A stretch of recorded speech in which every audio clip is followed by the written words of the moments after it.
The talk of One Piece fan town at present, Shamrock, has finally made a move in the latest One Piece chapter 1138. With Elbaf as the land of war known for its population of great warrior giants, it only makes sense for the Holy Knights to finally mobilize in this long-awaited arc. Of course, we are still waiting to see if and when Dragon will stop looking east, whether Akainu will stop being confined to his desk job, and when Mihawk will finally give a glimpse of his powers with at least a named attack. But the land that is part of Shanks' territory and protection as an emperor is finally putting Shanks' biological family into focus, with the introduction of his twin brother Shamrock. In the latest chapter, he has shown us a devilish ability by using his sword to manifest the Cerberus, but things are not that simple. While this looks like an inanimate object Zoan ability on the surface, we believe that there is more to the story than what we can see, as has always been the case with everything One Piece. And that's what today's video is about, as we take a deep dive into this strange ability that Shamrock has displayed, connecting it to existing and theorized One Piece lore.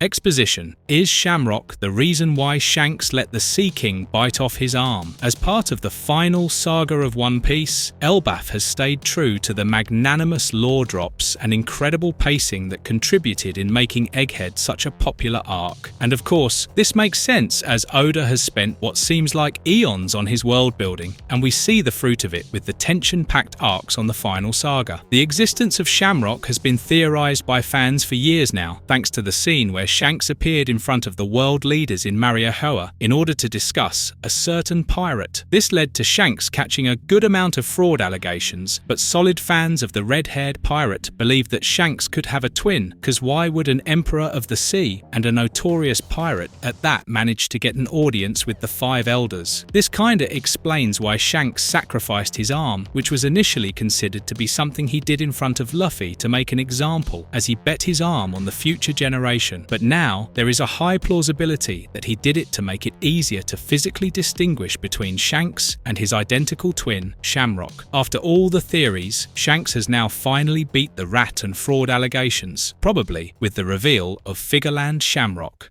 Everything we know about Shamrock so far. Shamrock, or Figarland Shamrock, is the commander of the Holy Knights, which is an elite guard of powerful people who oversee the world nobles. Previously, Figarland Garling was the supreme commander of the Holy Knights, but with Imu taking Saturn's immortality away after his failure at Egghead, his position now belongs to Garling. Having become an elder, Garling is not supreme commander of the Holy Knights anymore, and we do not know who has taken his spot. But his son, Figarland Shamrock, has been introduced as the commander of the Holy Knights instead of supreme commander, which tells us that he is second in the hierarchy. He appears in Elbaf in chapter 1134, alongside fellow Holy Knight Gunko. Both of them kind of apparate into the island via a summoning circle, similar to how Saturn summoned the four other elders in Egghead. But it seems like both Shamrock and Gunko appeared from the same summoning circle at once, instead of each figure needing a separate circle like it was with the elders. Outfit and styling aside, Shanks and Shamrock look identical, set apart by Shamrock having both arms and not having the eye scar that Blackbeard left on Shanks. Once he begins to speak, he also uses a formal tone, true to his nature as a celestial dragon. He is in Elbaf with Gunko to offer Loki a chance to be part of the Holy Knights. He seems desperate to make Loki join, but Loki turns down the offer as he does not want to become scum like the celestial dragons. He is formally introduced in chapter 1137 alongside Gunko. Because Gunko uses devil fruit powers, the panel introducing her introduces her devil fruit, the arrow fruit, alongside her. However, Shamrock is only introduced with his name, position as commander of the Holy Knights, his status as a world noble, and with the information of him being Garling's son. There is no mention of a devil fruit.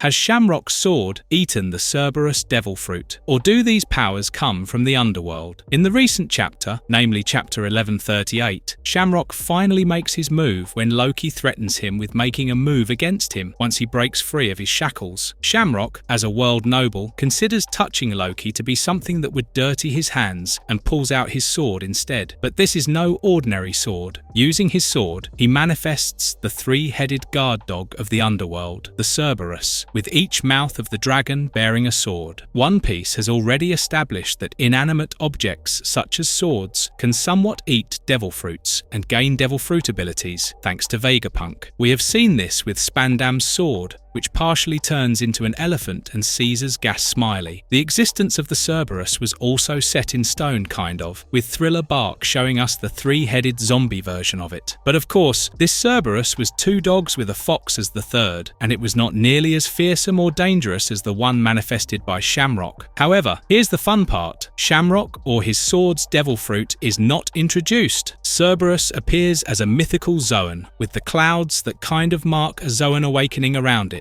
But these clouds are black in colour, instead of white like Luffy's Nika form. In fact, such black clouds were seen on the mythical Zoan forms of the Elders, who were also not introduced as devil fruit users, but as the forms they had appeared in, such as Gyuki, Itsumade, and so on, instead of mythical Zoan Kumo Kumo no Mi model Gyuki. Similarly, Shamrock's Cerberus was introduced only as Cerberus, nothing more, nothing less. The Egghead incident then led to speculations among the fans, with many believing that the Elders were not devil fruit users, but the devils from the Underworld themselves, and the theory was made stronger by them being summoned using pentagrams, which was supported by the incident with Brook arriving on Namakura Island from Sabaody, where the Long-Arm tribe was using a pentagram to summon Satan. Taking these existing situations into consideration, it is possible that something similar is going on with Shamrock's sword, especially since he is a Holy Knight who is directly answerable to the Elders. It also makes sense for Holy Knights to somewhat get a part of these unexplainable powers wielded by Imu, not to the same extent as the Elders, but with the privilege to acquire these abilities for their weapons. As it stands, they have to be way stronger than the average strong guy as the elite guard for the world nobles. Shamrock uses his Cerberus to attack Loki, and we see that he can cause the Cerberus heads to detach from its main body, which is connected to the sword via black shadows. He then hops onto Gunko's plane-like creation made with her arrows, an arrow plane if you will, while the Cerberus heads continue their attack on Loki. But of course, he does use the word return, which means the heads will return to him after the Cerberus has carried out the command of its master. All in all, Shamrock may or may not be directly connected to the Underworld, but the situation with his sword and his Cerberus seem way more complicated than what meets the eye.